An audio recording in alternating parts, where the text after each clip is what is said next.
Magandang araw sa inyo mga idol. Baka may gusto mag-donate dyan kahit magkano lang. Ito ang aking GCash account. 0928-24-98351. 0928-24-98351. 0928-24-98351. Kabanata 1071, Pagluwag ng Selyo. Tulad ng nahulaan ni Chinyo, ang Skyblood Rainbow ay umaasa sa ilang uri ng carrier upang dalhin ang kapangyarihang iyon. Ang Skyblood Rainbow ay naghintay ng mahabang panahon, ngunit hindi umalis si Chinyo o ang Immortal Crane sa pangalawang Mystic Realm. Dahil dito, hindi makuha ng Skyblood Rainbow ang kapangyarihang iyon, kaya kinailangan niyang mag-isip ng paraan para dayin si Chinyo. Nanatiling tahimik si Yan Jinyaw na para bang tinitimbang niya ang mga kalamangan at kahinaan. Matingkad pa rin sa kanyang isipan ang eksena ng huling laban sa walang kamatayang Crane. Bagamat isang hampas lang ng palad ang palitan ng dalawang panig, kitang-kita ang pagkakaiba. Kahit ngayon, si Yan Jinyaw ay mayroon pa ring takot sa kanyang puso. Ano? Natatakot ka ba kay Chinyu? Nang makita ni Tian Zuehong ang sitwasyon, pinaypayan niya ang apoy sa gilid. Bahagyang bumantong hininga si Yan Jinyaw at sinabing, hindi ako natatakot sa kanya. May martial saint lang siya sa tabi niya. Hindi simple ang martial saint na iyon. Tumawa ng malakas si Tian Zuehong at sinabing, huwag kang mag-alala.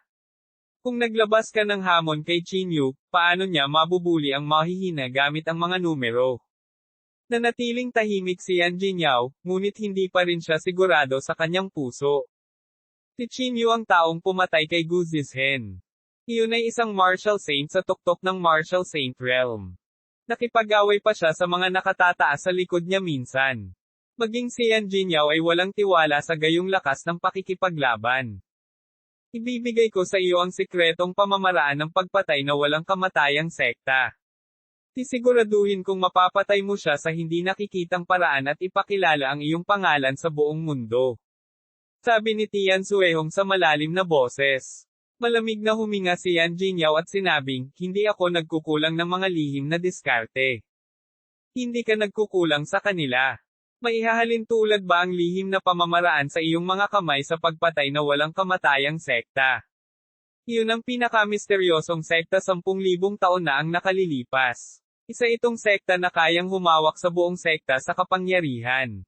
Bakas ng pagmamalaki sa tono ni Tian Zuehong. This is an opportunity for you. Kung makapasok ako sa Martial Saint Realm, hindi kita guguluhin. Nag-isip sandali si Yan Jinyaw. Pagkatapos, pinaikit niya ang kanyang mga mata at sinabi sa malalim na boses, sige, papayag ako. Hindi napigilan ni Tian Zuehong na bumantong hininga sa kanyang puso. Gayunpaman, sa wakas ay naloko siya. Tuldok. Sa kabilang panig, binabantayan ni Chinyu at Immortal Crane ang pangalawang Mystic Realm. 2 araw silang naghahanap ng pasukan ng ikalawang Mystic Realm sa unang Mystic Realm, ngunit sa kasamaang palad, wala silang nakita. Hindi lamang iyon, ang pangalawang Mystic Realm ay tila walang anumang kayamanan. Hindi dapat. Paanong ang sikat na pangalawang Mystic Realm ay napakahirap? Hinawakan ni Chinyu ang kanyang baba at sinabi sa mahinang boses. Maaaring itinago ni Gu Zizhen ang kayamanan ng maaga. O inilipat niya ito sa unang lihim na kaharian. Sinabi ng immortal na Crane, hintayin natin si Jiaxing. Baka may alam siya. Si Jiaxing ay nananatili sa harap ng libingan ni Gu Zizhen nitong mga nakaraang araw. Walang nang istorbo sa kanya. Tahimik ding naghihintay si Chinyu, naghihintay na bumaba siya mula sa bundok. Para kay Chinyu, ang kanyang puso ay medyo nababalisa pa rin. Una, ito ay dahil gusto niyang makita si Yan Ruozo sa lalong madaling panahon. Pangalawa, ito ay dahil ang mga nakatataas sa unang Mystic Realm ay parang isang matalim na talim na nakasabit sa itaas ng kanilang mga ulo, na handang bumagsak anumang oras. Kung hindi niya mapataas ang kanyang lakas sa lalong madaling panahon, kung gayon magiging napakahirap na harapin ang pangunahing katawan ng mga nakatataas sa unang Mystic Realm. Mga ad ng Pop Future. Habang nag-uusap silang dalawa, naglakad na si Jiaxing pababa ng bundok. Si Chinyu, na sobrang sensitibo, ay agad na napansin ang figure ni Jaixing. Bigla siyang tumayo at sinabi sa mahinang boses, bumaba na si Jaixing. Kasunod nito, mabilis na naglakad si Qinyu sa paanan ng bundok. Pagdating niya sa paanan ng bundok, nagkataong naglalakad si Jaixing pababa mula sa bundok. Nagtama ang kanilang mga mata, at medyo kakaiba ang kapaligiran. Magkaaway sana silang dalawa, pero sa sandaling ito, medyo komplikado ang relasyon. Si Gu Zizhen ay patay na, at hindi ako ang pumatay sa kanya, sabi ni Qinyu. Ngunit ikaw ang nagsimula nito, sagot ni Jaixing. Tinaas ni Qinyu ang kanyang kilay at nakangiting sinabi, sa tingin mo ba? Kahit ako, si Qinyu, wala dito ngayon, lilito pa rin sina Zhang Yu, Liu, at Sun Yu. Agad na tumahimik si Jaixing. Bahagya siyang napabuntong hininga, sinabi niya sa mahinang boses, oo, speaking of which, isa ka lang rebelde na inapi. Kaya lang, nitong mga taon na ito, nakasanayan ko nang makakita ng sunod-sunod na tao na tumatayo laban sa pangalawang Mystic Realm. Hindi ko inaasahan na magtatapos ito ng ganoon kabilis. Ang oras ay isang umiikot na gulong. Palaging may mga taong madidiin sa ilalim ng gulong, mahinang sabi ni Qinyu. Hindi na nakipagtalo si Jaixing tungkol sa bagay na ito. Napakalinaw sa kanyang puso na magiging walang kahirap-hirap para kay Qinyu na patayin siya ngayon. Let's go! Tinapik ni Qinyu si Jaixing sa balikat. Sa pagkakataong ito, hindi tumanggi si Jaixing. Tinundan niya si Qinyu hanggang sa main hall. Mga ad ng Pop Future. Ang pangunahing bulwagan ay napuno ng malas at hindi na kasing unlad ng dati. Ang buong pangalawang Mystic Realm ay napuno ng masamang hangarin na pagpatay. Gusto kong malaman kung saan ang daanan mula sa ikalawang Mystic Realm hanggang sa unang Mystic Realm. Kung hindi mo sasabihin sa akin, papatayin kita. Ang Immortal Crane ay naglakad pasulong na may napakalamig na tono. Wala siyang pasensya ni Qinyu. Bukod dito, ang Immortal na Crane ay hindi gusto ng mga tao sa simula. Tumayo si Jaixing at malamig na sinabi, pagkatapos ay halika at subukan ito. Buzz! Isang kakaibang kababalaghan ang agad na lumitaw sa likod ng Immortal na Crane. Sa ilalim ng kakaibang pangyayaring ito, maging si Jaixing ay nakadama ng bakas ng presyon. Tama na. Naglakad si Qinyu sa pagitan nilang dalawa at hinaranggan ang labanan. Jaixing, kailangan nating malaman ang tungkol sa daanan. Naniniwala akong may dapat kang malaman. Tinitigan ni Qinyu si Jaixing at sinabing, patay na si Gu Zizhen, kaya walang saysay na maging matigas ang ulo ni Jaixing. Natahimik siya sandali at sinabi sa mahinang boses, alam ko. Inalis ng Immortal Crane ang kakaibang phenomenon at hinintay si Jaixing na magpatuloy. Sinabi ni Jaixing sa malalim na boses, bagamat hindi pa ako nakapunta sa unang lihim na lugar, alam ko na ang mga nakatataas ay darating sa pangalawang lihim na lugar paminsan-minsan. Gayunpaman, sila ay lubhang maingat pagdating sa unang lihim na lugar. Sinasabi na ang daanan ay humahantong sa mahusay na landas ng paglilinang. Anong ibig mong sabihin? Tanong ni Qinyu. Itinaas ni Jaixing ang kanyang ulo at tumingin kay Qinyu. Sinabi niya, ang daanan na iyon ay humaharang sa paglilinang ng mga martial artist at hinaharangan ang pagkakataon para sa paglilinang. Hindi pa banggitin ang paghakbang sa makapangyarihan, kahit isang martial saint ay hindi magagawa iyon. Bahagyang kumunot ang noo ni Qinyu at sinabing, narinig ko na talaga ang bulong-bulungan na ito. Gayunpaman, ang kakaiba ay marami ng tao ang nakapasok na sa Martial Saint Realm ngayong taon. Sinabi ni Jaixing sa malalim na boses, isa lang ang posibilidad. Ang selyo na hamarang sa pagtatanim ay lumuwag na. Maraming beses na nilang hinulaan na may taong totoontong sa Martial Saint Realm. Ang hulang ito ay hindi dahil may naintindihan sila mula sa Great Dao, ngunit dahil alam na nila na ang selyo na ito ay luluwag sa taong ito. Kabanata 1072, ang lakas ng 8 mas mataas. Ang hula ni Jaixing ay hindi walang dahilan. Gaya ng sinabi niya, pagkatapos na kumalas ang selyo, natural na magkakaroon ng dakilang Daochi na dumadaloy sa daanan at patungo sa kasalukuyang mundo. Kung ganoon, may pagkakataon ba tayong tumuntong sa Almighty Realm? Naguguluhan na tanong ni Chinyu. Hindi. Umiling si Jaishing. Kahit na ang selyo ay lumuwag, hindi pa rin ito sapat upang suportahan tayo sa paghakbang sa makapangyarihang realm, sabi ni Jaishing. Sa pagsasalita hanggang sa puntong ito, itinoon ni Jaishing ang kanyang tingin patungo sa immortal na Crane at sa iba pa at nagpatuloy, ngayong ibinalita ng mga nakatataas na mag-iisip sila ng paraan para buksan ang sipi na ito, malamang na dalawa lang ang dahilan. Maaaring ang pagbagsak ng selyo ay hindi na mapipigilan, o ang iyong hitsura ay nagdulot sa kanila ng panganib. Kaya't mas gugustuhin nilang masira ang selyo upang tumuntong sa ikalawang Mystic Realm at mawala ka. Hindi maiwasan ni Chinyu na tumingin kay Star Caesar na nagtataka. Kailangang sabihin ng isa na ang pagsusuri ng bituin na Caesar ay lubhang makatwiran. Parang hindi siya martial artist. Malamang na ang selyo ay hindi na mapigilan, sabi ni Chinyu sa mahinang boses. Sa tingin ko rin. Bilang isang resulta, sila ay nasa isang dilema. Kung tuluyang bumagsak ang selyo, aatake na sana ang mga nakatataas para tanggalin si Chinyu. Kung hindi ito bumagsak, hindi sila magkakaroon ng pagkakataon na maging isang makapangyarihang figure. Ads by Pop Future. Hindi tama iyon.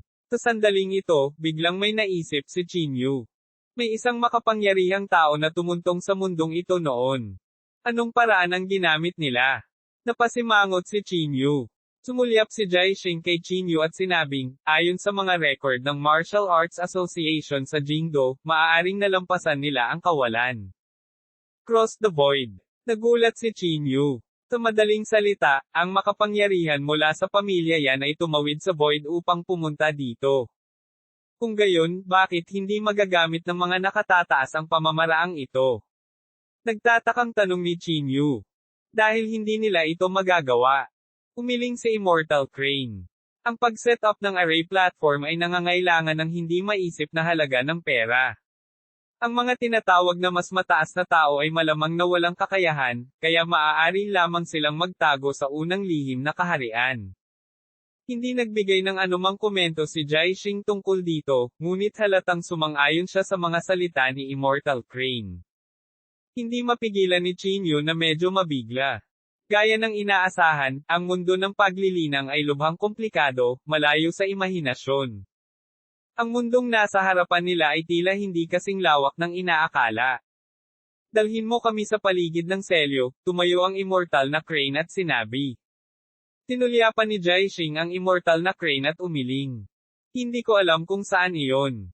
Hindi mo alam. Isang bakas ng sama ng loob ang bumungad sa mga kilay ng walang kamatayang Crane. Ads by Pop Future. Talagang hindi ko alam. Sa tuwing lumalabas ang mga nakatataas, ito ay sobrang biglaan. Walang nakakaalam kung saan siya nanggaling, sabi ni Jaishing. Malamig na sinabi ng immortal na Crane, kung gayon, hindi ba tayo naparito para sa wala? Sinabi ni Chinyu na may mapait na ngiti, huwag kang masyadong mabalisa. Paano kung mahanap natin ito ngayon? Maaari ba nating buksan ang selyo gamit ang ating kakayahan? Bukod dito, kahit nabuksan natin ito, maglalakas loob ba tayong pumunta sa unang lihim na kaharian? Walang sinabi ang Immortal Crane. Bagamat ayaw nitong aminin, iyon ang katotohanan. Kung gayon, ano ang mayroon sa lugar na ito? Anong kayamanan ang makapagpapalaki ng pagtatanim? Tumingin si Chinyu kay Jaishing at nagpatuloy sa pagtatanong. Sinabi ni Jaishing sa malalim na boses, meron. Isa itong cultivation magic tool na ibinigay ng mga nakatataas. Nasaan na? Mabilis na tanong ni Chinyu. Ibinuka ni Jaishing ang kanyang bibig na parang may gusto siyang sabihin, ngunit pagkatapos ay umiling siya at sinabing, sumama kayo sa akin. Pagkatapos, sumunod sina Chinyu at Immortal Crane sa likod ni Jaishing at naglakad patungo sa kailaliman ng palasyo.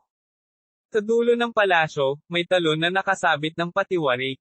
Ang agos dito ay medyo mabilis, at ang singaw ng tubig ay siksik. Kumikislap ang katawan ni Jaishing nang dumaan siya sa antas ng talon. Hindi alam kung saan siya tumatakbo. Sina Chinyu at Sian ay nagpalitan ng tingin bago sumunod na mabuti sa likod at humakbang sa talon. Matapos dumaan sa talon, nakita nila ang isang napakaliit na sekretong silid sa loob. Sa dingding ng Secret Chamber, may isang painting. Ads by Pop Future. Ang pagpipinta na ito ay medyo katulad ng isa sa lungsod ng demonyo.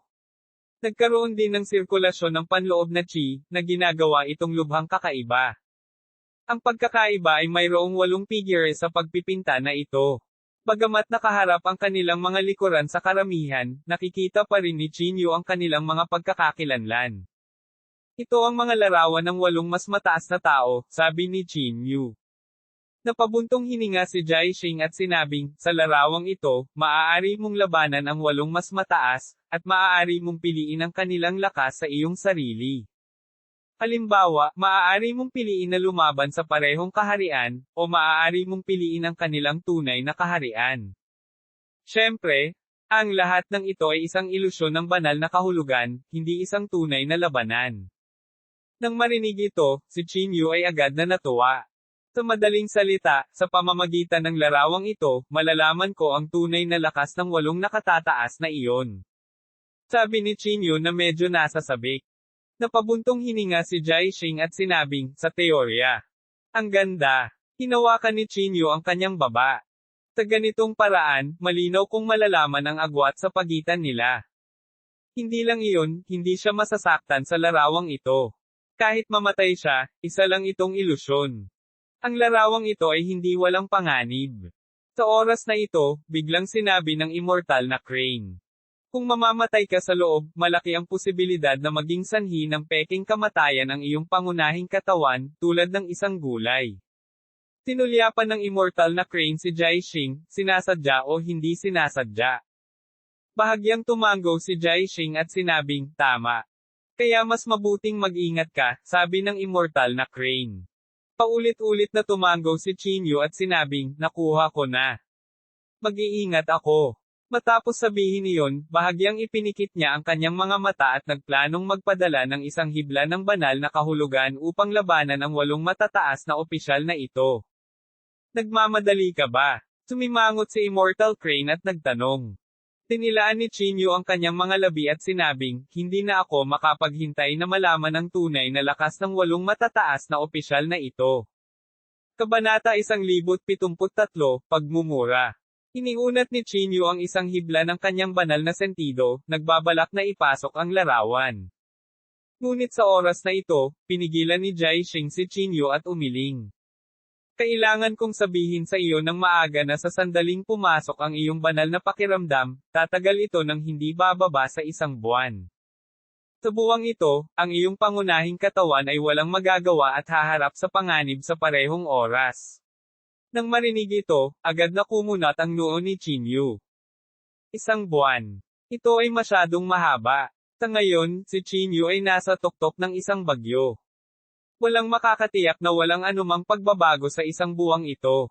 Inalis ni Chinyu ang kanyang divine sense. Tinitigan niya ang larawan at sinabi sa mahinang boses, mukhang hindi ko ito may pasok pansamantala.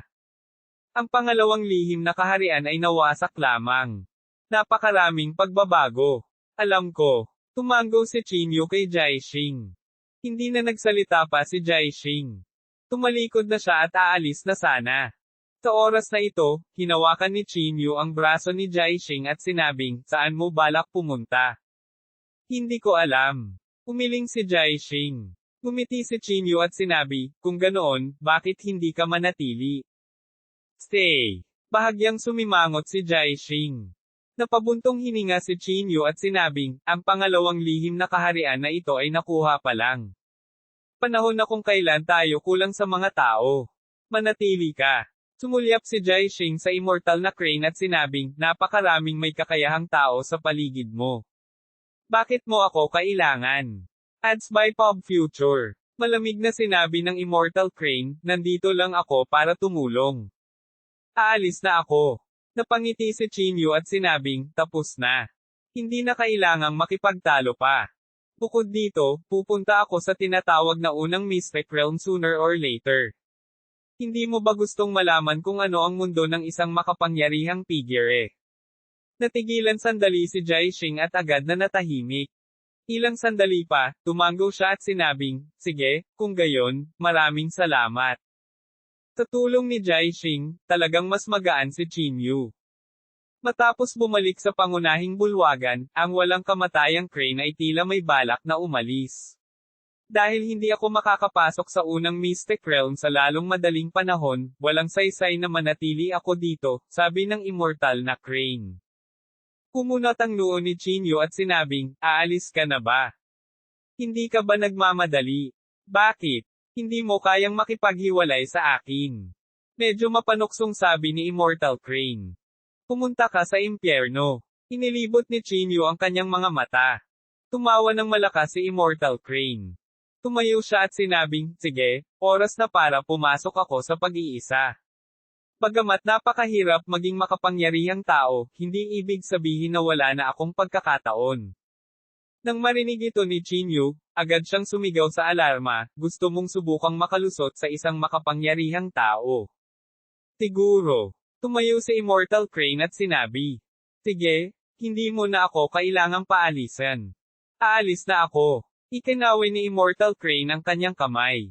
Nag-transform siya sa isang bugzo ng hangin at tumalikod para umalis. Siya ay walang pakialam at hindi man lang binigyan ng pagkakataon si Chinyo na magpaalam. Tumingin sa direksyon kung saan umalis ang crane, sinabi ni Chinyo sa mahinang boses, panahon na para isipin ko ang susunod na landas na tatahakin ko. Tuldok tuldok tuldok. Ads by Pop Future. Ang pangalawang Mystic Realm ay pansamantalang nahulog sa katahimikan. Tinatalakay pa rin ng labas ng mundo ang mahusay na labanan ni Chinyo. Sa araw na ito, diyang bigla siyang dumating sa pangalawang Mystic Realm mula sa Heaven Gate. Magsisimula na ang pulong sa distrito ng militar. Si Jiang ay nag-abot ng liham ng paanyaya kay Chinyo. Kinuha ni Chinyo ang liham ng imbitasyon at sinulyapan ito. Nakita niyang nakasulat doon ang oras at lugar. Ang pangalan ng pulong ay Mystical Realm Meeting. Ang mga taong inimbitahan ay karamihan sa mga masters ng Mystical Realms at Martial Family. Nakaramdam ng kaunting sakit ng ulo si Chinyo. Ibinalik niya ang liham ng imbitasyon kay Jiang He at sinabing, Senior Jiang He, mas mabuti na dumalo ka sa ganitong uri ng bagay. Humiling si Jiang at sinabing, ang mga nakatataas ay partikular na humiling sa iyo na pumunta ng personal. Agad na naramdaman ni Chinyo ang isang bakas ng kawalan ng magawa. Sa sandaling sumikat ang isang tao, lahat ng uri ng mga bagay na nakakagulo ay lalabas.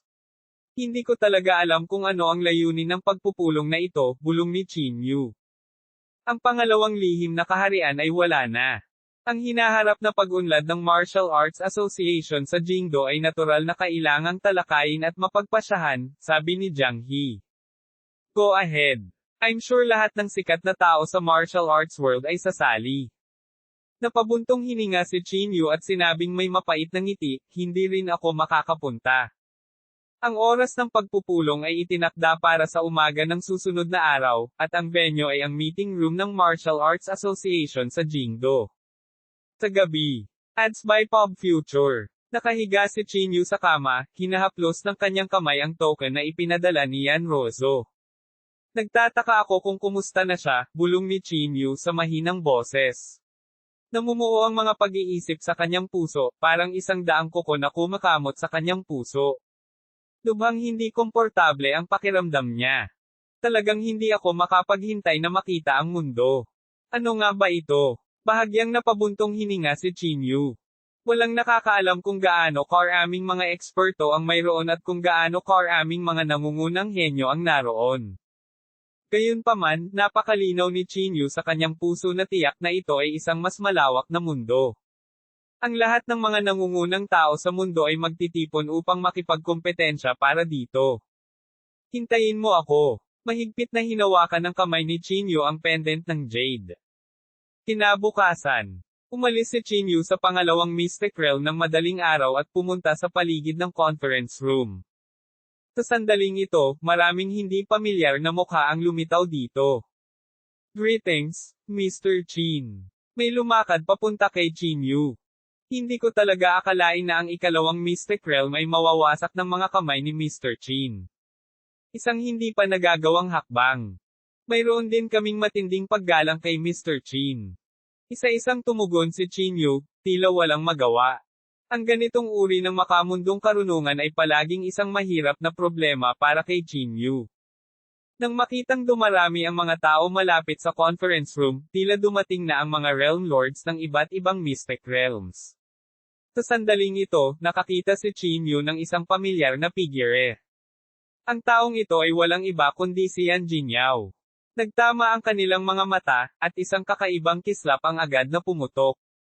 Maging ang hangin ay naging medyo balisa. Naramdaman din ng mga tao sa paligid ang pagbangga nitong panloob na chi. Lahat sila ay umatras, at sa ilang sandali, isang walang laman na landas ang nalikha. Tingnan mo, ikaw F***king idiot. Pinandilatan ni Qin Yu si Yan Jingyao at nagmura. Kabanata 1074, ang Mystic Realm ang magdadala ng mga kahihinatnan. Natigilan ang lahat nang marinig nila ang mga salita ni Qin Yu. Bagamat nahulaan nila na magkakaroon ng away sa kanilang dalawa, hindi nila inaasahan na magiging prangka si Qin Yu. Hindi maiwasang magdilim ang mukha ni Yan Jingyao. Malamig siyang ngumuso at sinabing, vulgar na tao. Kung maglakas loob kang magsalita muli ng walang kaparerekon, naniniwala ka ba na pupunitin ko ang iyong bibig para sa iyo? Tumaas ang kilay ni Qin Yu at nginisyan. Nagbago ang ekspresyon ng mukha ni Yan Jingyao at hindi niya napigil ang magsabi ng galit, Qin Yu, huwag kang masyadong lumayo. Sa tingin mo ba natatakot ako sa iyo? Sampal. Sa sandaling ito, biglang sinampal ni Qin Yu ang mukha ni Yan Jingyao. Napakaliit ng lakas ng sampal na ito at hindi ito makasakit sa kanya. Gayunpaman, ito ay lubhang nakakahiya. Tuturuan kita ng maliit na leksyon. Gumisi si Qin Yu at sinabi. Ikaw. Agad na galit si Yan Jingyao. Umakbang siya patungo kay Qin Yu na may balak na umatake. Mabuti pang tumigil na kayong dalawa. Sa sandaling ito, biglang lumabas si Ye Qing at pinigilan silang dalawa. Sumulyap si Qin Yu kay Ye Qing at sinabi, bigyan mo ng mukha si Commander. Hindi kita bugbugin ngayon. Ads by Pop Future. Bugbugin mo ako. May kakayahan ka bang gawin iyon? Malamig na sabi ni Yan Jingyao. Sarcastic na sinabi ni Qin Yu, Yan Jingyao, sasabihin ko sa iyo ang isang sekreto ng palihim. Ang pamilya Yan ay may makapangyarihang bloodline power, ngunit ang taong nagpagising sa bloodline ay hindi ikaw, kundi ang aking asawa, si Yan Rozo. At saka, dumating ang mga tao ng pamilya Yan, at sinabi nila sa akin na ikaw ay isang piraso ng basura. Ang linya ng dugo na iyong ninakaw ay hindi dapat banggitin, ito ay mas masahol pa sa isang aso. Hindi na ito napigilan ni Yan Jingyao. Pinandilatan niya si Qin Yu at nagngangalit na mga ngiping sinabi, anong kalokohan ang pinagsasabi mo?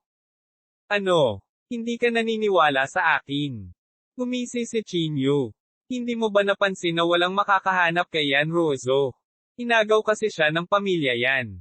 Inobserbahan ka pa nga nila at sinabing masyado kang basura. Mas masahol ka pa sa isang pirasong SH*T ng pamilya Yan. TSK. Galit na galit si Yan Jingyao kaya namula ang mukha niya. Mariin niyang ikinuyom ang kanyang mga kamao at isang nakakatakot na layuning pagpatay ang bomb alot sa buong silid. Qin Yu? Gusto kitang labanan. Sabi ni Yan Jingyao na may pulang mukha. Gumisi si Qin Yu, kanina ko pa hinihintay na sabihin mo iyan. Okay. Magkita tayo sa loob ng 3 araw. Malamig na sabi ni Yan Jingyao. Hindi na kailangan ng 3 araw. Ikaw at ako ay makakalabas na, sabi ni Qin Yu na may kasamang pagngisi. Tumingin siya sa kanyang relo at sinabing, mayroong 3 minuto ang natitira. 3 minuto ay higit pa sa sapat upang mag-alaga ng isang basurang tulad mo. Nililigawan mo si kamatayan. Hindi na napigilan ni Yan Jingyao. Kinuyam niya ang kanyang kamao at sumugod patungo kay Qin Yu. Bahagyang ikiling ni Qin Yu ang kanyang katawan at madaling naiwasan ito. Ads by Pop Future. Ang iyong kamao ay malambot at walang kapangyarihan.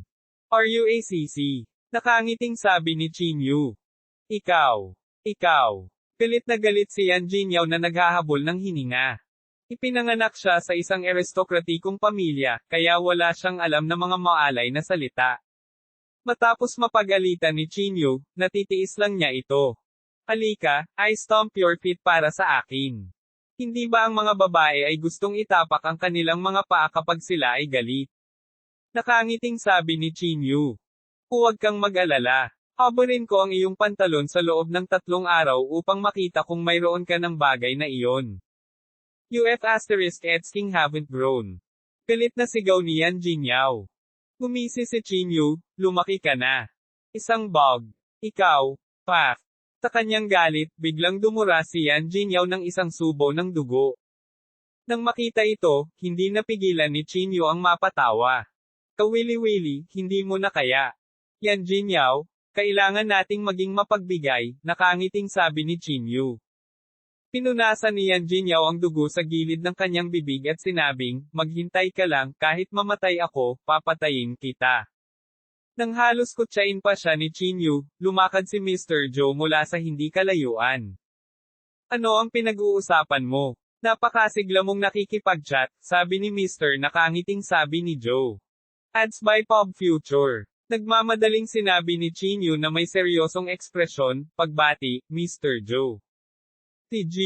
Joe ay minsang tumulong kay Chinyu. Kung hindi dahil sa kanya, matagal na siyang nakulong. Sa makatuwid, kailangan pa rin niyang magkaroon ng kinakailangang paggalang. Chinyu, hindi mo talaga ako binaygo. Mr. Tinapot ni Joe ang balikat ni Chinyu at sinabing. Gumiti si Chinyu at sinabing, Mr. Joe, nambobola mo ako. Hahaha, sige. Dahil nandito na kayong lahat, bilasan mo na at pumasok ka na. Mr. Ikinaway ni Joe ang kanyang kamay at sinabing. Dahil doon, pumasok ang lahat sa meeting room. May kabuuang 18 tao sa meeting room. 13 sa kanila ay ang Realm Masters ng Mystic Realm. Sinadya ni Chinyu na umupo sa tabi ni Yan Jingyao at nakangiting sinabi, hindi ito sa iyo. Kahit na agawin mo ito, hindi ito sa iyo. Alam ni Yan Jingyao na hindi siya mananalo laban kay Chinyu, kaya ibinaling niya ang kanyang mukha sa gilid. Mr. Chin, tumigil na sa pagsasalita si Mr. Yan. Please stop talking. Sa pagkakataong ito, nakangiting sabi ng isang nasa katanghaliang gulang na lalaki na nakaupo sa tabi niya. Sumulyap si Chinyu sa kanya at sinabing, sino ka?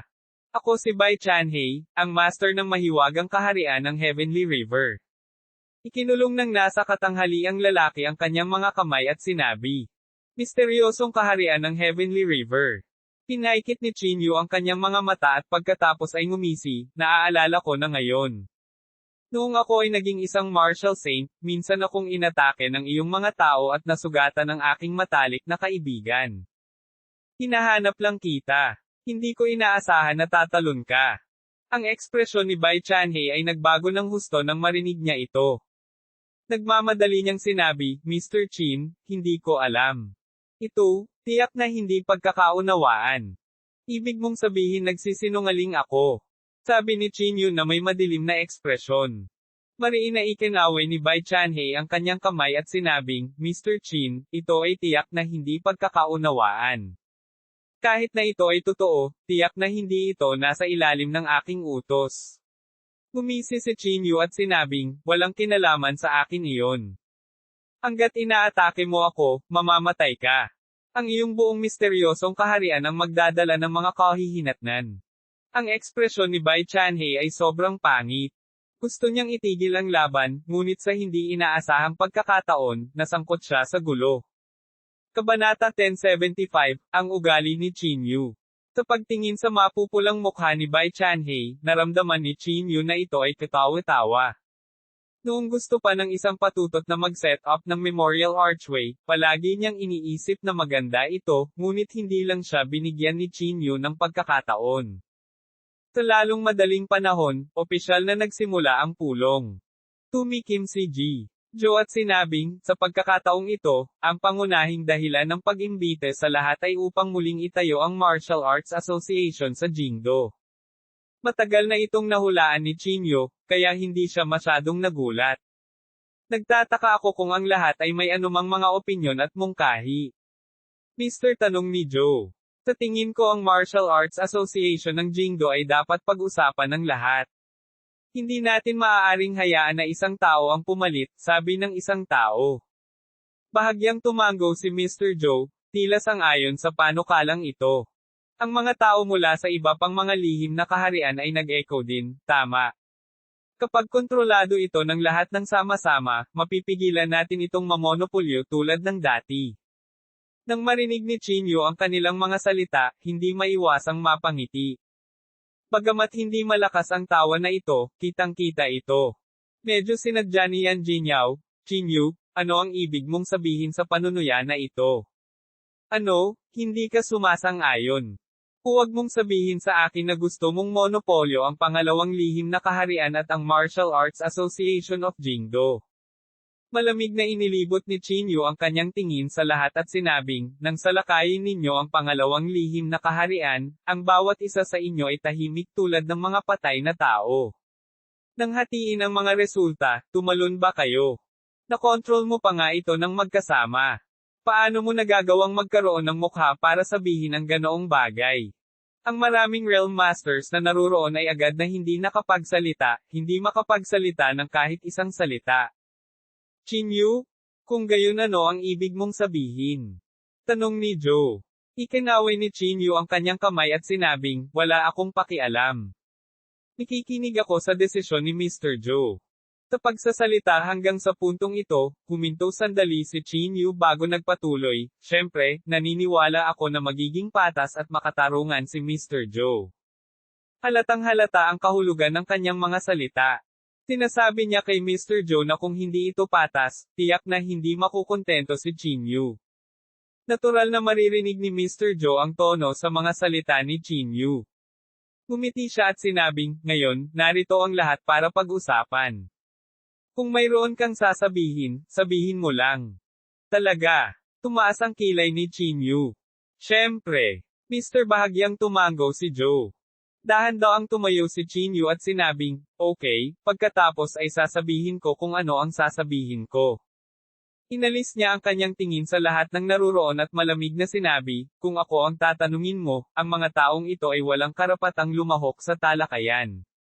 Gusto pa rin nilang magkasamang kontrolin ang Jingdo Martial Arts Association. Kontrolin ang ilan sa kanila. Nang lumabas ang mga salitang ito, nagulat ang lahat. Mukhang gusto mo talagang sakupin ang asosasyon ng martial arts ng Jingdo. Hindi ka takatakang nagsumikap ka. Kung tutuusin, ayaw mo pa ba silang palitan? Sabi ni Yan Jinyaw sa kakaibang tono. Ads by Pop Future. Ngumisi si Chinyo. Maaari kong ibigay ang Jingdo Martial Arts Association, ngunit hindi ko ito ibibigay sa iyo. Bagamat ang lahat ay medyo hindi nasisiyahan, ang kasalukuyang lakas ni Chinyo ay walang kapantay, at walang sino man ang gustong guluhin siya. Mukhang hindi rin naisip ni Mr. Joe na magiging matigas ang ugali ni Chinyo. Pagkatapos mag-isip sandali, sinabi niya, dapat mayroong isang tao na mamamahala sa mundo ng martial arts. Paano ito? Lahat tayo ay nagtatag ng isang mataas na antas ng pamamahala ng sama-sama at sama-samang pinangangasiwaan ito. Irerekomende namin si Chinyo bilang pangulo ng asosasyon, kumusta? Sumasang-ayon ako. Tila gustong pasayahin ni Bai Chanhei si Chinyo. Siya ang unang nagtaas ng kamay. I agree too. May tumayo din at nagsabi. Mas mabuting hayaan si Chinyo na maging presidente kaysa hindi sila direktang lumahok. Sa makatuwid, maraming tao ang nagtaas ng kanilang mga kamay at sumang-ayon sa panukala ni G. Joe. Chinyo? Ano sa tingin mo? Mr. Tumingin si Joe kay Chinyo. Umiling si Chinyo at sinabing, hindi ako interesado sa pangulong ito. Mr. Joe? Mas mabuting pumili ka ng iba. Hindi interesado. Mr. Bahagyang kumunat ang noo ni Joe. Chinyo? Ang posisyon ng presidente ay may malaking kapangyarihan. Mas mabuting pag-isipan mo ito, Mr. Paalala ni Joe sa kanya. Umiling si Chinyo at sinabing, hindi talaga ako interesado. Wala akong pakialam sa tinatawag na kapangyarihan. Ang mga Realm Master na ito ay nakikipaglaban pa rin para makuha ang JINGDU Martial Arts Association at ang kapangyarihang pagmamayari niya. Ads by Pop Future. Sa hindi inaasahang pagkakataon, wala na rito ang ambisyon ni Chinyo. Hinangad niya ang mas malawak na mundo. Ang tinatawag na kapangyarihan na ito ay hindi nararapat na banggitin. Mr. Joe? Mas mabuting maging presidente ang iyong mga tao. Kung gusto mong balansehin ang iba't ibang puwersa, wala akong tutol, tumayo si Chinyo at sinabi. Makatiyak ka. Hindi ako aasa sa puwersa para sakupin ang Jingdo Martial Arts Association, at hindi na ako magiging susunod na pamilya ng Go. Kung wala na, I'll take my leave muna. Just let me know kapag napag-usapan nyo na. Pagkatapos sabihin ito, tumayo si Chinyo at umalis. Nang makarating siya sa pinto, lumingon si Chinyo at itinuro si Yan Jinyao. Makalipas ang 3 araw, tama. Pumili ng lugar at hihintayin kita, malamig na sabi ni Chinyo. Kasabay nito, magaling na umalis si Chinyo. Sa meeting room, nagkatinginan ang lahat. Maging si Mr. Joe ay nakaramdam ng pananakit ng ulo. Nang magpasya silang gamitin ang Chinyo para bawasan ang kapangyarihan ng Martial Arts Association sa Jingdo, may nagtanong nito. Sa personalidad ni Chinyo, tiyak na hindi siya makikinig sa kanilang mga utos. Natapos ang pagpupulong sa masamang termino. Tumayo si Joe at sinabing, karaniwang kailangang pag-usapan ang mahahalagang bagay sa maraming pagpupulong. Maraming oras. Lahat, maglaan ng oras. Tawagan natin ito ng isang araw. Pagkasabi nun ay umalis na rin si Mr. Joe sa venue. Tanging ang mga masters ng iba't ibang estado ang naiwan sa meeting room. Nang malapit na silang umalis, iniabot ni Yan Jinyao ang kanyang daliri at isinara ang pinto. Lahat, huwag magmadaling umalis, walang pakialam na sabi ni Yan Jinyao. Tumayo siya at naglakad papunta sa upuan ni Mr. Joe at umupo, pagkatapos, kumatok siya sa mesa at sinabing, nakita na ng lahat ang ugali ni Chinyo. Sa palagay ko malinaw sa lahat na kahit sino pa ang presidente, walang makakaiwas kay Chinyo. Ang kanyang kayabangan ay lumagpas na sa aming mga imahinasyon. Maya-maya, sasakay siya sa leeg ng lahat. Young Master Yan, anong ibig mong sabihin? Tanong ng isa. Ngumisi si Yan Jinyao, sa aking palagay, kailangan nating magtulungan para maalis siya para maiwasan ang gulo sa hinaharap. Kabanata 1076. Bawat isa sa kanila ay may kanya-kanyang lihim na motibo. Nang marinig nila ang mga salitang ito, bahagyang nagbago ang ekspresyon ng lahat. Siyempre, pareho sila ng iniisip. Sadyang napakalakas ng kasalukuyang Chinyo. Siya ay napakalakas na hindi nila matiis ang kahit katiting na intensyon na maging kanyang kaaway. Bukod dito, hindi sila tanga. Malinaw na ginagamit sila ng Yan Jinyao na ito. Ang bawat isa sa mga pangunahing lihim na kaharian ay magpapadala ng isang martial saint. Ang pagpatay sa kanya, si Chinyo, ay magiging isang piraso ng cake. Kumatok si Yan Jinyao sa mesa at sinabi, kung hindi ka kikilos ngayon, magiging tinag ka sa laman ni Chinyo sa hinaharap. Sa oras na iyon, walang tutulong sa iyo. Natahimik ang lahat at tila nasa dilema. Bahagyang bumantong hininga si Yan Jinyao at sinabing, maaari kong aipanga ako sa lahat na kung uupo ako sa posisyon ng Pangulo, ipapamahagi ko ang lahat ng mapagkukunan sa bawat isa sa mga pangunahing misteryong kaharian at lahat ay makakakuha ng bahagi. Ang ikalawang mystery realm ay napakalaki at mayaman sa resources. Handa ka bang hayaan siyang, Chinyo, na kunin ang lahat para sa kanyang sarili? Young Master Yan, ano ang gusto mong gawin natin? Mabilis na tumayo si Bai Chanhe at may pinanibik na nagtanong. Kumatok si Yan Jinyao sa mesa at mahinang nagsabi, napakasimple nito. Magpapadala ang lahat ng isang martial saint at magtutulungan para maalis si Chinyo. Young Master Yan, hindi mo ba siya kayang patayin, Chinyo? Gumisi ang isang realm master. Nagdilim ang mukha ni Yan Jinyao. Nilakasan niya ang sarili at sinabing, syempre hindi ako natatakot sa kanya, Chinyo. Hanggat may mga katulong siya sa tabi niya, kung one-on-one na sitwasyon, papatayin ko siya kasing dali ng pagkatay ng aso at paghiwa ng gulay. Oh, simple lang. Makikipag-ugnayan kami sa bawat isa sa Realm Masters para pigilan ang kanyang mga tao. Ginagarantiya ko na hindi nila siya matutulungan, Chinyo. Ano sa palagay mo? Sabi ng isang tao. Ang ekspresyon ni Yan Jinyao ay lalong naging pangit. Hindi niya maiwasang magmura ng paulit-ulit sa puso niya. Tama, Young Master Yan, huwag kang mag-alala. Ginagarantiya namin na walang makikialam. Sabi din ng iba. Sa sandaling ito, si Yan Jinyao ay hindi agad naka-atres. Kaya lang niyang ihanda ang sarili niya at sabihin, sige, kailangan kong magpasalamat sa lahat ng tumulong. Young Master yan, huwag kang mag-alala. Kakampi tayo. Tama lang na tulungan ka. Nakangiting sabi ng isang Realm Lord. Hindi mapigilan ni Yan Jinyaw na sampain sa kanyang puso, kapag napatay ko si Chinyu, papatayin ko kayong lahat na tulala. Nang matapos ang pulong, tumalikod si Yan Jinyaw at lumabas ng opisina. Habang pauwi, mas lalong nabalisa si Yan Jinyaw. Para sa ilang kadahilanan, si Yan Jinyaw, na palaging may tiwala, ay nakaramdam ng kaunting takot sa sandaling ito. Dahil sa takot na ito, labis na nalungkot si Yan Jinyaw. Sana gumana ang lihim na pamamaraan ng Skyblood Rainbow, sabi ni Yan Jinyaw sa mahinang boses. Mukhang hindi masyadong confident si Young Master yan. Sa sandaling ito, isang madilim na boses ang narinig sa tainga ni Yan Jinyaw.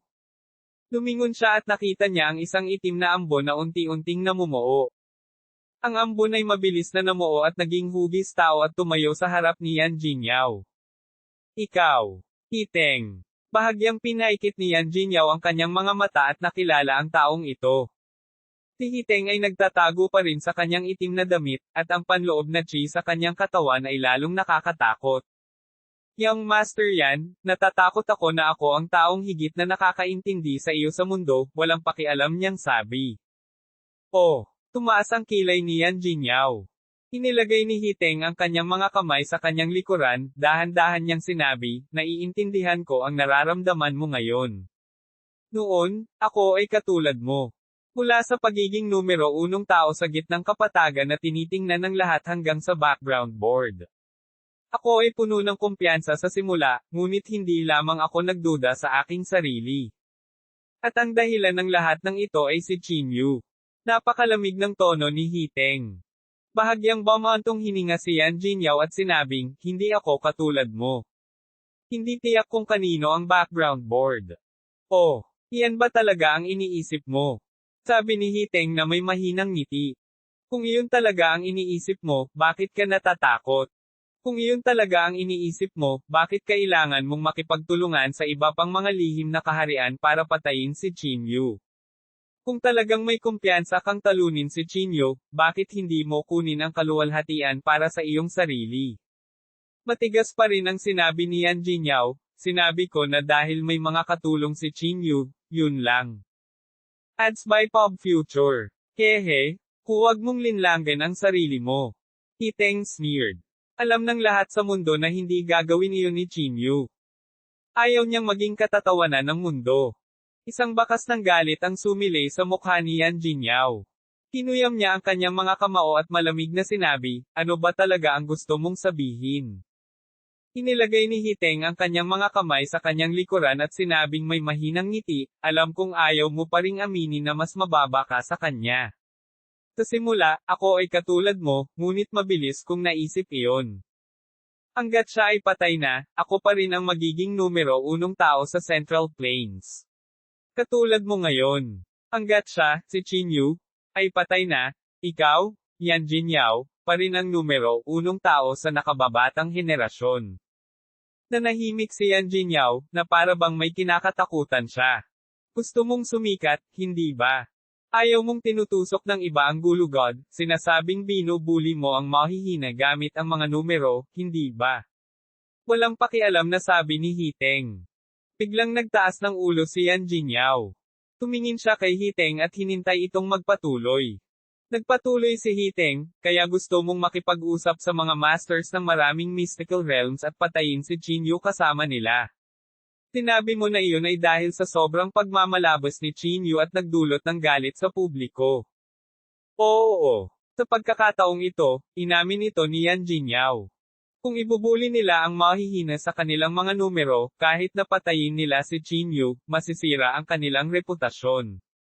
Gayunpaman, kung sabay-sabay na aatake ang lahat kay Chinyu, magiging iba ang kahulugan. Kung gagawin nilang kontrabida si Chinyu at sama-samang atakihin, hindi lamang sila mapapamura, ngunit sila rin ay ituring bilang mga bayani. Sa kasamaang palad, ang mga master ng iba't ibang mystic realms ay hindi man lang naloko. Mayroon ka bang magandang ideya? Tanong ni Yan Jinyaw. Tinaas ni Hiteng ang kanyang kilay at sinabing, mukhang hindi angkop na pag-usapan dito, tama ba? Bahagyang kumunot ang noo ni Yan Jinyaw at sinabing, sumunod ka sa akin pabalik sa pamilya yan. Pag-usapan natin ng detalyado. Hahaha, good. Tumawa si Hiteng at sumang-ayon. Kabanata 1077, ang pinagmula ng bigot sa manibela. Ang dalawa sa kanila ay may kanya-kanyang lihim na motibo habang naglalakad sila patungo sa pamilya yan. Hindi inakala ni Yan Jinyaw na balang araw ay makikipagsabuatan siya kay Hiteng. Sa isang kwarto ng pamilya yan. Si Yan Jinyaw at Shateng ay nakaupo sa tapat ng isa't isa. Sabihin mo sa akin, ano ang nasa isip mo? Diretsyong tanong ni Yan Jinyaw. Walang pakialam na sinabi ni Hiteng, ikaw at ako ay magkapit-bisig at aalisin si Chinyu. Ganun lang kasimple. Nagdilim ang mukha ni Yan Jinyaw at malamig na sinabi niya, kung gayon, saan pupunta ang mukha ko? Huwag kang mag-alala, naisip ko na ito para sa iyo. Sabi ni Hiteng na may mahinang ngiti. Siya, si Chinyu, ay sumasakop sa pangalawang Mystic Realm. Ito ay isang mahusay na tukso. Sino ang nakakaalam kung gaano karaming tao sa mundo ang nagnanais nito? Hanggat ikaw at ako ay gumagamit ng dahilan ng paghiling kay Chinyu na umalis mula sa ikalawang Mystic Realm bilang isang dahilan, ito ay maituturing na isang kilalang tagumpay. Pagkasabi nito, sumandal siya sa tenga ni Yan Jinyaw at may ibinulong.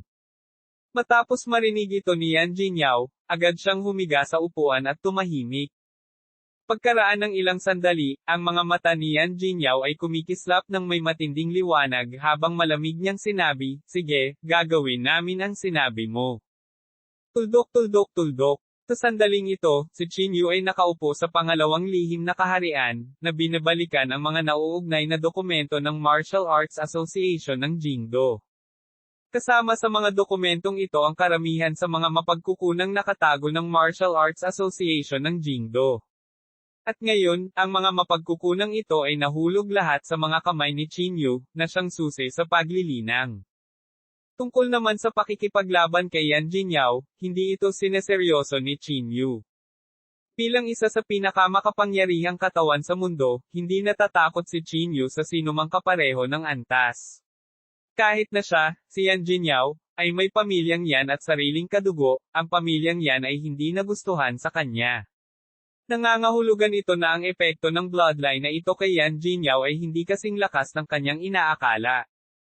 Marami sa mga mapagkukunang naitala sa dokumentong ito ay hindi pa nabubuo, sabi ni Chinyu sa mahinang boses habang binuklat niya ang mga dokumento. Marami sa mga mapagkukunan ay pinaghihinalaang lamang ang larangan ng digmaan ng nakaraan, ngunit walang nakakaalam kung sila ay totoo o peke. Iniligpit ni Chinyu ang mga dokumento at sinabi sa mahinang boses, kapag may oras ako, kailangan kong pumunta at tuklasin ito. TSK, kamusta ang purple gold calabash ko? Nasira ba? Sa sandaling ito, ang boses ng bigot ay pumasok sa kanyang mga tainga. Tumangala si Chinyu sa bigot, kinuha ang purple gold calabash, at ibinalik ito sa bigot. Ads by Pop Future. Hahanapin lang sana kita. Ikinaway ni Chinyu ang kanyang kamay, at nahulog ang isang upuan sa ilalim ng puwitan ng bigot ng manibela. Hanapin mo ako. Bakit? Bulong ang bigot sa manibela. Tamad na humiga si Chinyu at sinabing, gaano karami ang alam mo tungkol sa unang Mystic Realm? Gayun din, gaano karami ang alam mo tungkol sa sinaunang array platform sa unang Mystic Realm? Nang marinig ang mga salita ni Chinyu, bahagyang nagbago ang ekspresyon ng lalaking bigot. Ano ba ang pinagsasabi mo? Bakit hindi ko maintindihan? Bulong ng bigot. Bahagyang ngumuso si Chinyu at sinabing, Mustache man, tinatreto kita bilang isang kaibigan. Tinatreto mo ba talaga ako bilang isang tanga? Bahagyang nagbago ang ekspresyon ng lalaking bigot. Inayos niya ang sarili at sinabing, ano ang pinagsasabi mo? May lagnat ka ba? Dahan daw ang tumayo si Chinyu at malamig na sinabi, ayokong makakita ng digmaan sa pagitan natin. Ilang bagay ang tinatago mo sa akin. Napakamot ng ulo ang lalaking bigot. Medyo natarante siya. Sabihin mo sa akin. Bakit ka lumapit sa akin? Malamig na tanong ni Chinyu. Nakita ng lalaking bigot na hindi niya ito maitago at bahagyang napabuntong hininga. Sige, Ano ang gusto mong malaman? Umupo ang mustache man sa tapat ni Chinyu na parang impes na lobo. Hindi pinahirapan ni Chinyu ang taong bigot. Walang pakialam na sinabi niya, lahat ng tao ay may kanya-kanyang privacy. Huwag kang mag-alala, hindi kita papahirapan. Gusto ko lang magtanong sa iyo ng ilang hindi nauugnay na mga katanungan. Ads by Pop Future. Una, ito ang sinaunang array platform ng unang mystical realm. Saan ito magpapadala ng mga tao? Pangalawa, saan nagte-teleport ang mundo? Ano ang pinagkaiba nito sa atin? Tahimik na sabi ni Chinyu. Itinaas ng lalaking may bigot ang kanyang ulo at tumingin kay Chinyu na may hindi pa nagagawang seryosong ekspresyon. Alam mo pa ang tungkol sa sinaunang array platform. Talagang minaliit kita, natatawang sabi ng may bigot. Bahagyang ipinikit ni Chinyu ang kanyang mga mata. May alam talaga ang bigot na ito. Ang sinaunang array platform ay talagang nasa unang lihim na kaharian, at tulad ng sinabi mo, ito ay isang daanan sa ibang mundo, sabi ng bigot sa manibela. To be precise, it's not another world, but another starfield. Para sa mga cultivator, iyon ay isang mas malawak na mundo, na may mas maraming mapagkukunan at mas nangungunang mga eksperto. Nang marinig ito, hindi maiwasan ni Chinyu na bahagyang sumimangot. Kakaiba. Ayon sa sinabi mo, ang mga nangungunang tao na naitala sa mga libro ng kasaysayan ng Martial Arts Association of Jingdo ay wala sa larangan ng bituin na iyon. Halimbawa, ang babaeng nakamaskara na labis mong kinatatakutan, at ang buong sekta ng immortal na sekta ng pagpatay. Hindi sila qualified na pumasok sa starfield na iyon. Magtatago lang ba sila sa lupa? Ikinaway ng lalaking may bigot ang kanyang daliri at sinabing, mali ka. Dahil sila ay mga dalubhasang nangunguna, ang pagtawid sa void ay walang halaga sa kanila. Halimbawa, ang babaeng nakamaskara ay tumawid sa kawalan ng maraming beses at naglakbay halos sa buong universo, ngunit nanatili siya sa Earth sa kanyang mga huling taon. Hindi lamang ang nakamaskara na babae, ngunit maraming nangungunang mahusay na magsasaka na nalampasan ang kapigatian ay bumaba rin sa Earth. Alam ko na mayroong higit sa 10 mahuhusay na magsasaka na tinalakay ang daw sa 5 bundok na Supreme Mountain. Hindi isang pagmamalabas na sabihin na halos lahat ng nangungunang mahusay na magsasaka ay bumaba sa lupa, ngunit hindi ko alam kung bakit. Hindi maiwasan ni Chinyu na mas magulat. Bigla niyang napagtanto na parang wala siyang alam sa mundong ito. Gaya ng inaasahan, sa dami ng nalalaman niya, mas madali para sa kanya na matanto ang kanyang kamangmangan. Ito ang kasalukuyang kalagayan ng Chinyu. Kung hindi ako nagkakamali, maraming beses nang tumapak sa Earth ang mga tao ng iyong maliit na kasintahan, tama ba? Sa sandaling ito, biglang sinabi ng bigot sa manibela. Kabanata 1078, Mundo ni Yan Rozo. Bahagyang nagbago muli ang ekspresyon ni Chinyu. Malamig niyang tiningnan ang bigot sa manibela at sinabing, ano pa ang alam mo? Ngumiti ang manibela at sinabing, huwag kang mag-alala. Nanghuhula lang ako. Hulaan. Nasa ibang bansa ako noon. Paano mo malalaman? Baka sinundan mo ako. Malamig na sabi ni Chinyu. Nagmamadaling iwinagayway ng mustache man ang kanyang kamay at sinabing, hindi, mali ang pagkakaintindi mo. May nahanap lang ako sa iyo na hindi bagay sa mundong ito. Hula lang. Walang kamalay-malay na hinawakan ni Chinyu ang token sa kanyang bulsa, at pagkatapos ay tumingin sa mustache man na may pagdududa.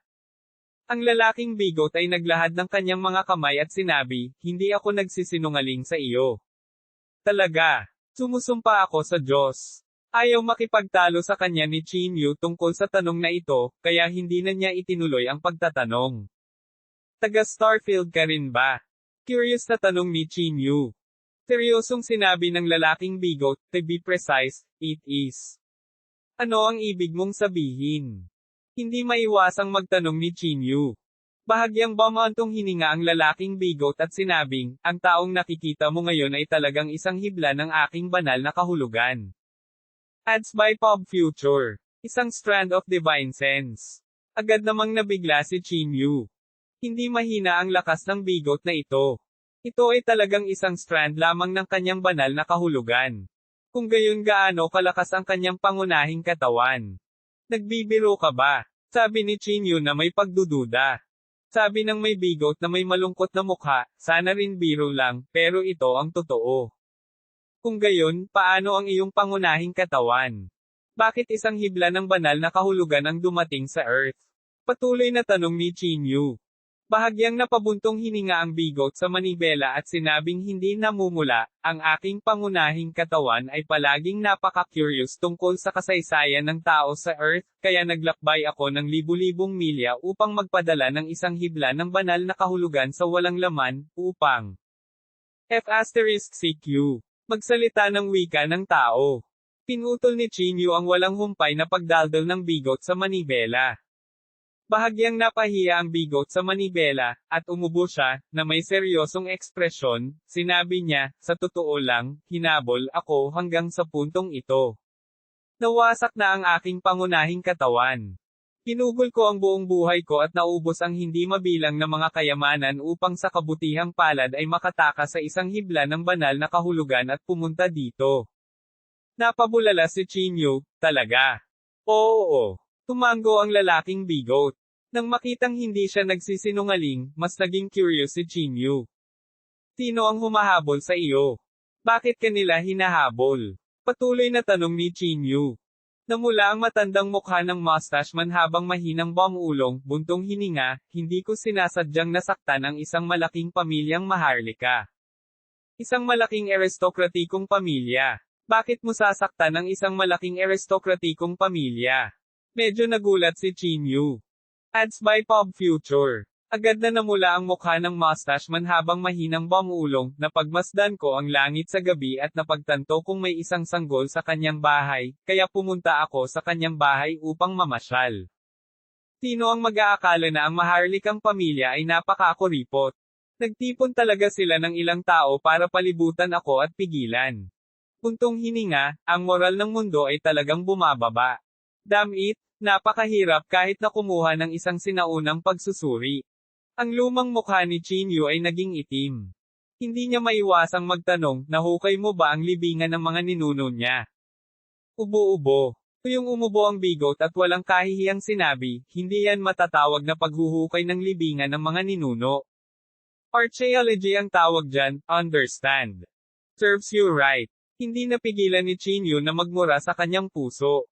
Tumayo ng tuwid ang lalaking may bigot at may pagmamalaki na nagsabi, ang kagalang-galang na sarili na ito ay ayaw lang ibaba ang kanyang sarili sa kanilang antas.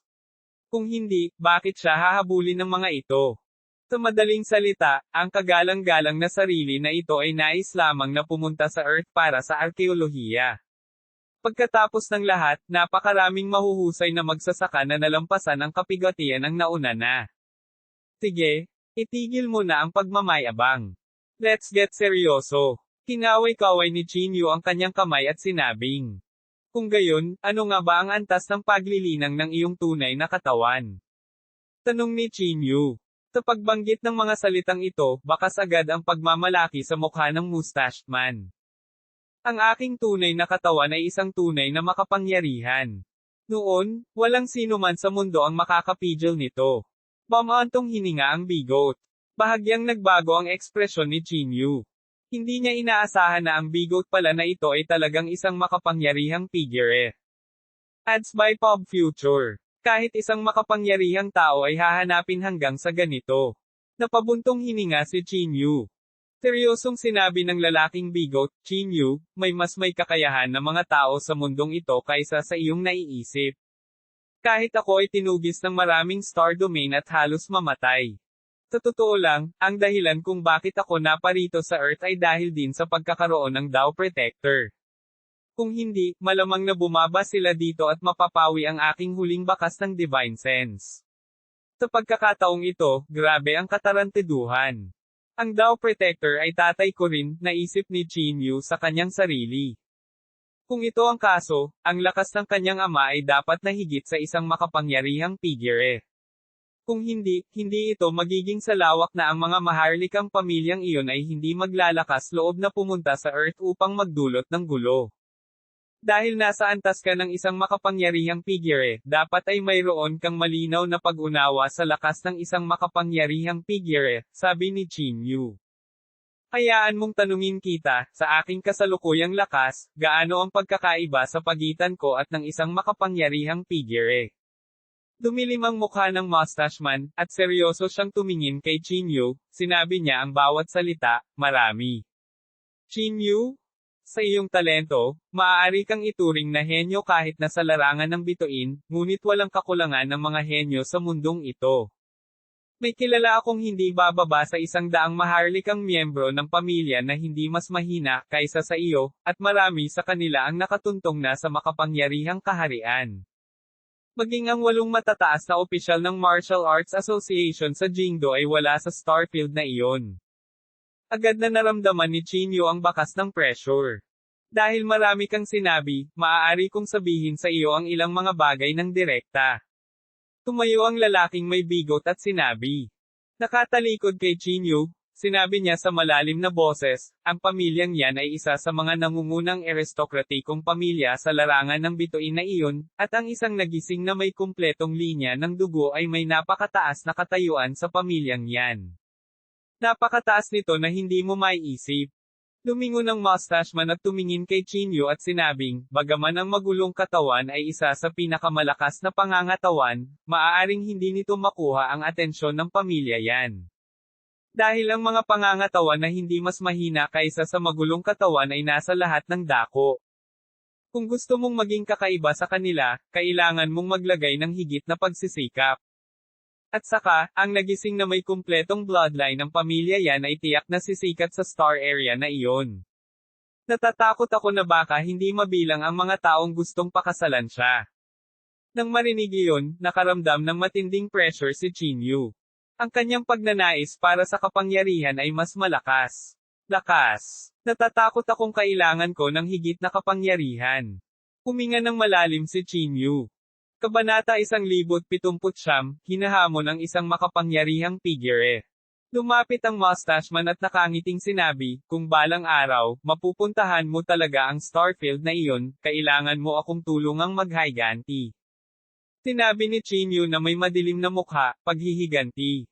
Paano kita matutulungang maghiganti? Nahukay mo na ang libingan ng kanilang mga ninuno. Kahit na pinutol ka nila sa 1,000 piraso, karapat-dapat ka. Nanlaki ang mga mata ng mustache man at sinabing, bata, hindi ko sinabi sa iyo ng walang kabuluhan. Hindi ka maaaring maging walang utang na loob. Walang magawang winagaway ni Chinyu ang kanyang kamay at sinabing, sige, sige.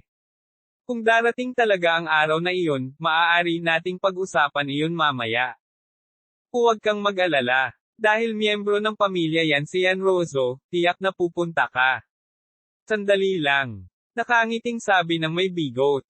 Napaungol si Chinyu at hindi na nagsalita pa.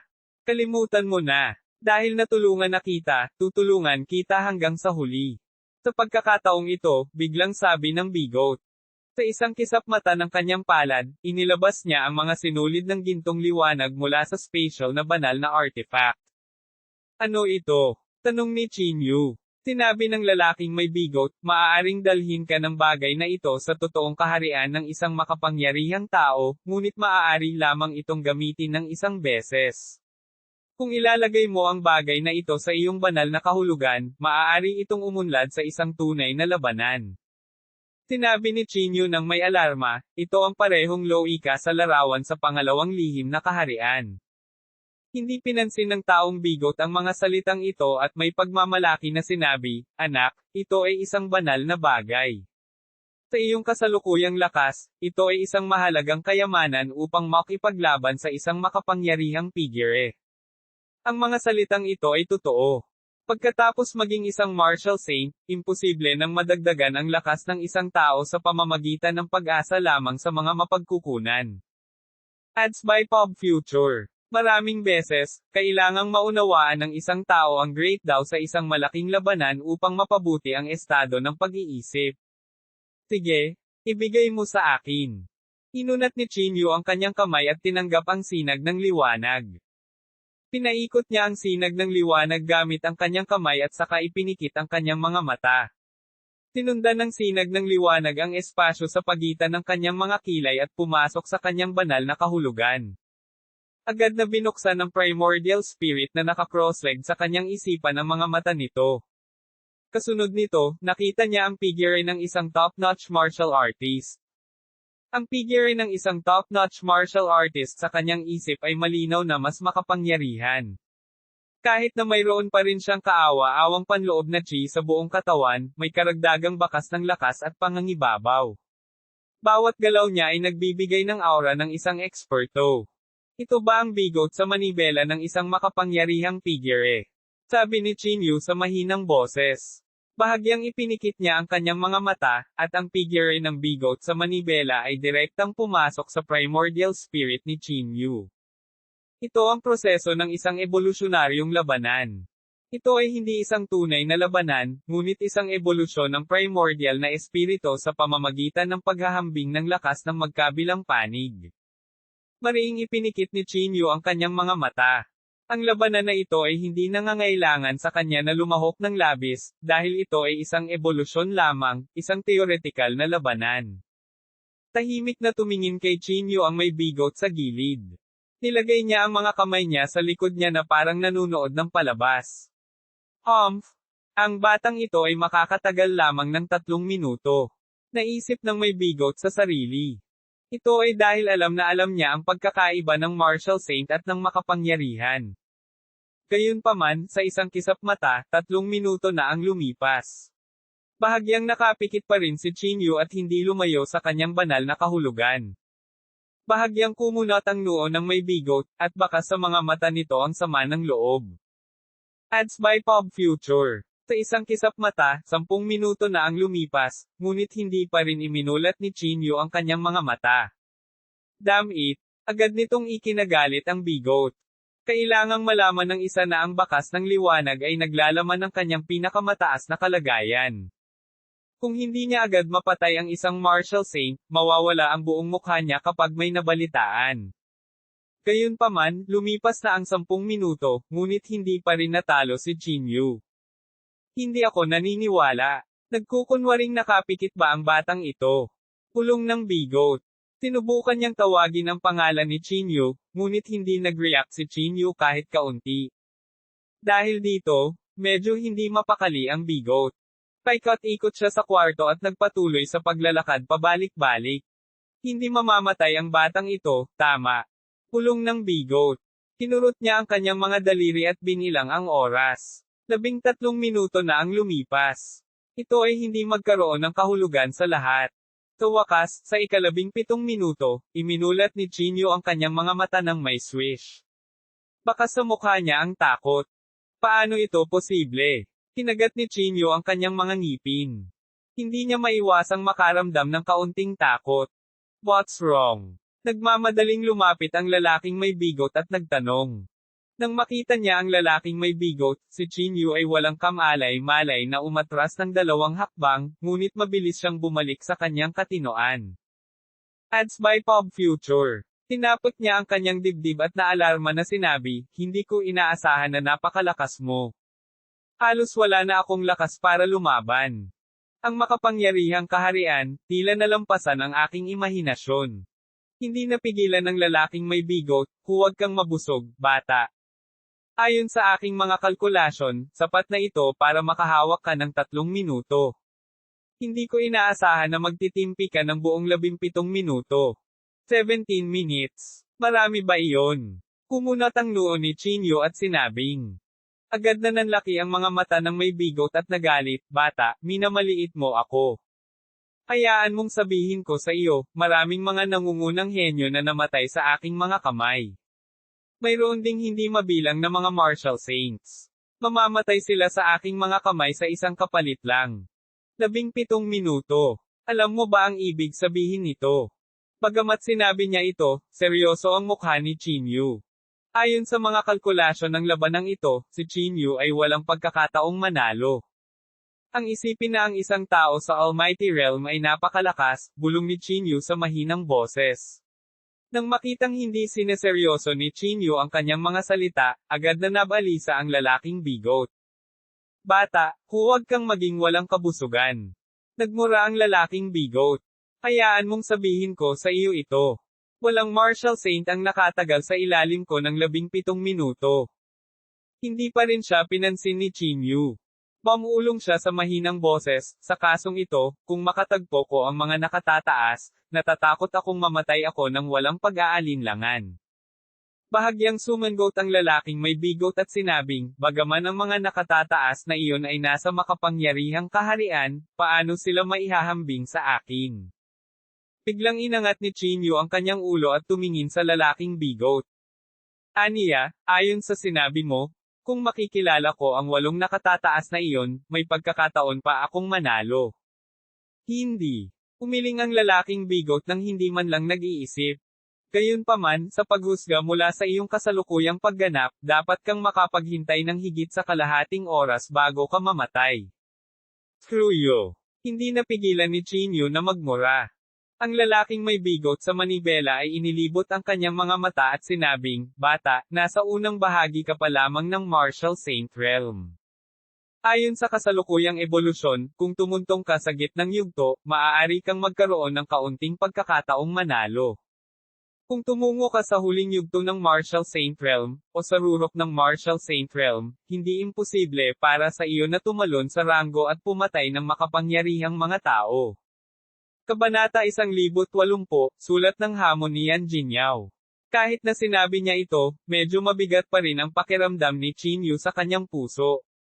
Matapos makapasok sa Martial Saint Realm, ang pagpapabuti ng lakas ng isang tao ay magiging mas madali. Hindi bababasa, hindi ito magiging kasing hirap kapag ang isa ay pumasok sa Martial Saint Realm. Gayunpaman, nag-aalala pa rin si Chinyu. Nag-aalala siya na ang lakas ng 8 nakatataas na iyon ay lalampas sa kanyang inaasahan. Kailangan kong ayusin ang bagay na ito sa lalong madaling panahon. Kailangan ko ring ilagay ang larawang iyon at subukan ito. Sa isip ni Chinyu. Kumuha siya ng panulat at papel at inilista ang mga kalaban na maaaring umiral sa dilim. Kung hindi niya sisirain ang mga ito, hindi mangangahas si Chinyu na mawala sa loob ng 1 buwan. Ngayong mayroon na siyang mga koneksyon at isang sekta, mas nag-aalala siya. Ano ang iniisip mo tungkol sa ang bigot manungol? Ikinaway ni Chinyu ang kanyang kamay at sinabing, wala iyon. Pamulong ang lalaking bigot, na pagkasunduan namin noon na ipahiram ko sa iyo ang purple gold calabash at hahayaan mo akong maghanap ng mga kayamanan sa pangalawang Mystic Realm. Go on? Go on. Ikinaway ni Chinyu ang kanyang kamay. Wala pa rin siyang nahanap na babe. Kung ibinigay niya ito sa lalaking bigot, maaaring may mga hindi inaasahang pakinabang. Agad na tuwang-tuwa ang lalaking bigot. Nakangiti niyang sabi, kung gayon hindi ko nasasayangin ang oras mo. Bye-bye. Pagkasabi nito ay tuwang-tuwa na tumakbo palabas ang lalaking bigot. Ads by Pop Future. Umupo si Chinyu sa main hall at tahimik na tumingin sa mga pangalan sa papel. Yan Jinyao, Hiteng, at ang Hong Yi sect. Maliban sa kanila, na nakakaalam kung gaano karaming tao ang lihim na nag-iisip tungkol kay Chinyu. Gayunpaman, hindi magiging ganoon kadaling mahanap ang mga kaaway sa dilim. Yan Jinyao. Magsimula muna tayo sa iyo. Isang bakas ng kasamaan ang sumilay sa mga mata ni Chinyu. Ang labanang ito ay dapat sabihin sa mundo na kung sila ay mag-udyok sa akin, ako, si Chinyu, ay hindi magpapakita ng awa. Sa labas ng mundo, ang labanan sa pagitan ni Yan Jinyao at Chinyu ay nagdulot na ng kaguluhan. Silang dalawa ang nangungunang buhay ng nakababatang henerasyon, kaya natural nilang maakit ang atensyon ng lahat. Sa pamilyang Han, tiningnan ni Han Wei ang balitang kumakalat na parang napakalaking apoy at nakaramdam ng labis na hindi komportable sa kanyang puso. Mula nang matalo siya kay Chinyu, hindi na siya nakabawi at natigil pa rin siya sa maagang yugto ng Martial Marquee Realm. Hindi pa banggitin ang pakikipaglaban sa mga alagad ng iba't ibang aristokratikong pamilya, kahit ang mga ordinaryong martial artist ay naiwan na rin siya sa malayo. Yan Jinyao, tiyak na susunod ka sa mga yapot ko. Ang mga mata ni Han Wei ay napuno ng bakas ng kabaliwan. Ang estado ng pag-iisip ni Han Wei ay nagbago na ng hindi nalalaman. Sa simula pa lang, umaasa na siya na si Chinyu ay papatayin, ngunit ngayon, unti-unti siyang umaasa na mas maraming tao ang matatalo ni Chinyu at maging katulad niya, na hindi na makakabangon. Bakit? Ganon ka na lang sumusuko. Sa sandaling ito, isang boses ang tumunog. Ads by Pop Future. Lumingon siya at nakita niya na ang tiyuhin niya, si Hanshu. Uncle. Nagmamadaling tumayo si Hanwei. Umupo si Hanshu sa tapat ni Hanwei at sinabi sa malalim na boses, sa buhay na ito, natatakot ako na iba ito sa lahat ng nakaraang panahon. Ang mga martial artist ay makakatanggap ng hindi pa nagagawang awtoridad at katayuan. Sa lahat ng panahon, ang mga martial artist ay naging isang maliit na grupo lamang, isang grupo na hindi nakikita ang liwanag ng araw. Ngunit sa buhay na ito, malaki ang posibilidad na magbago ang kasalukuyang sitwasyon. Kailangang sabihin na may dahilan kung bakit pinahahalagahan si Hanshu. Ang kanyang pangitain ay higit pa kaysa sa pangkaraniwang tao. Bawat panahon ay may iba't ibang madiskarteng pananaw. Ang dahilan kung bakit ang aming grupo ay maaaring maging isang nangungunang aristokratikong pamilya ay dahil sinamantala namin ang pagkakataon, walang malasakit na sabi ni Hanshu. Sa buhay na ito, ang martial arts ay maaaring maging ang susunod na punto ng pagtatalo. Kung sino ang maaaring samantalahin ang pagkakataong ito ay magiging isang bagong aristokratikong pamilya. Kaya, kailangan mong pagsamahin ang iyong sarili. Napatulala si Hanwei kay Hanshu at saka ngumiti ng mapait, pero kahit anong pilit ko, hindi makausad kahit kaunti ang lakas ko. Dahil yan sa inner demon mo, malamig na sabi ni Hanshu. Kung gusto mong palayasin ang inner demon, kailangan mong harapin ito. Harap mo. Natigilan si Hanwei. Hinihiling mo ba sa akin na harapin si Chinyu ng direkta? Natatakot ako na ang kasalukuyang ako ay hindi makaligtas kahit isang galaw. Malamig na tiningnan ni Hanshu si Hanwei at sinabing, kasalukuyang hindi ka makakapantay sa kanya, ngunit hindi iyon nangangahulugan na kailangan mong sumuko. Ang isang tao ay ipinanganak sa pagitan ng langit at lupa, paano siya malulungkot sa buong araw? Ads by Pop Future. Hanwei, hayaan mong sabihin ko sa iyo. Bilang isang lalaki, maaari kang mamatay ng nakatayo at hindi lumuhad sa live. Ang ilang salitang ito ay nagpakulo ng dugo ni Hanwei. Tumayo siya at sinabing, kung lalaban ako kay Chinyu, mamamatay ba ako? Oo, at maaaring hindi, malamig na sabi ni Hanshu. Huwag kang umasa na ililigtas ka ng iba. Kailangan mong umasa sa iyong sarili. Mas gugustuhin mong pugutan ng ulo ni Chinyu kaysa mamuhay sa ilalim ng kanyang anino buong araw. Kung hindi, hindi ka karapat-dapat na tawaging lalaki. Nagdikit ang ngipin ni Hanwei. Huminga siya ng malalim at tumango. Tito, naiintindihan ko. Tuldok-tuldok-tuldok. Lumipas ang oras. Isang araw na lang ang natitira bago ang labanan sa pagitan ni Chinyu at Yan Jinyao. Noong umagang iyon, nagpadala si Yan Jinyao ng isang tao para maghatid ng liham ng hamon kay Chinyu. Sa pabalat ng liham ng hamon ay isang nakagigimbal na salita, kamatayan.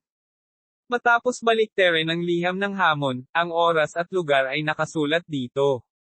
Ang lokasyon ay itinakda sa Qingdi Park sa gilid ng Jingdo. Bagamat tinawag na parke ang lugar na ito ay talagang tiwangwang at walang nakatira. Matagal na itong iniwan. Noong ginagawa daw itong parke noon ay may mga kakaibang nangyayari. Nang maglaon, apurahang itinigil ito at itinigil ang pagtatayo. Qingdi Park. Hinaplos ni Chinyu ang sulat ng hamon at hindi napigil ang tumawa ng malamig. Ang Qingdi Park na ito ay tila isa sa mga hindi pa nabuong mapagkukunan na naitala ng Martial Arts Association of Jingdo, naisip ni Chinyu sa kanyang sarili. Ito ay isang magandang pagkakataon upang tingnan ito. Marahil ay magkakaroon ng ilang hindi inaasahang mga pakinabang. Sinunog ni Chinyu ang sulat ng hamon sa kanyang kamay, pagkatapos ay tumayo at sinabi sa mahinang boses, Yan Jinyao, matagal ko nang hinihintay ang araw na ito. Ikaw ang may-ari ng dugo ni Yan Rozo. Bukas, pupugutan kita ng ulo sa harap ng mundo.